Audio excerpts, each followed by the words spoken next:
गोर गरीब शोषित पीडित दलित सगळ्यांसाठी आंदोलन करणारा म्हणून गोरगरिबांचा आंदोलक नेता म्हणून बच्चू कडू यांची ओळख आहे।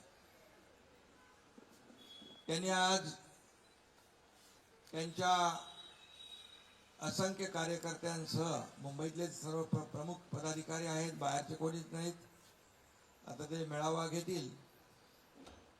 कारण आपण पाहतो की जेव्हा जेव्हा आंदोलन मोर्चे निघाले तेव्हा ती ताकदही पाहिली।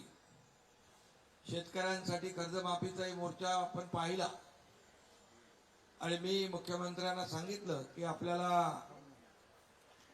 हा निर्णय घ्यायला लागेल।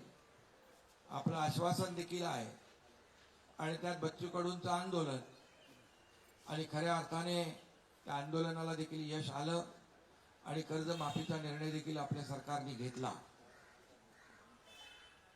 असे अनेक निर्णय आपण घेतले। यामध्ये दिव्यांगांसाठी खऱ्या अर्थाने लढणारा झटणारा नेता म्हणून बच्चू भाऊ तुमची ओळख आहे।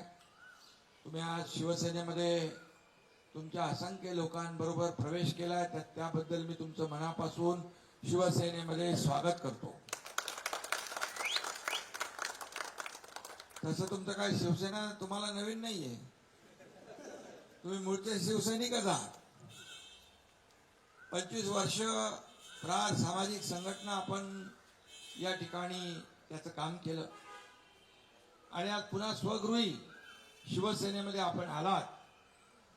आपण फक्त आमदारकीसाठी नाही, आपण स्पष्ट केलेलं आहे, आपण आपले मुद्दे ध्येय धोरण गोरगरिबांना न्याय देणारे जे प्रश्न याला कुठंतरी सत्तेचं बळ लागतं आणि आपण पाहिलं माझ्या 2.5 वर्षाच्या मुख्यमंत्री पदाच्या कारकिर्दीत देखील आपण पाहिलं।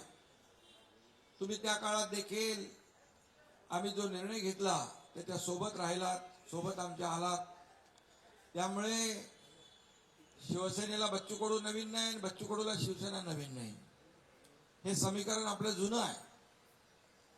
आणि एक लढवय्या कार्यकर्ता शिवसेनेचा बाणा आहे, लढवय्या। बाळासाहेबांनी दिघे साहेबांनी हे शिकवलं, अन्यायाविरुद्ध लढा आणि ज्याच्यावर अन्याय होतोय त्याला न्याय द्या। ती भूमिका तेच विचार आपले दोघांचेही आहेत आणि म्हणून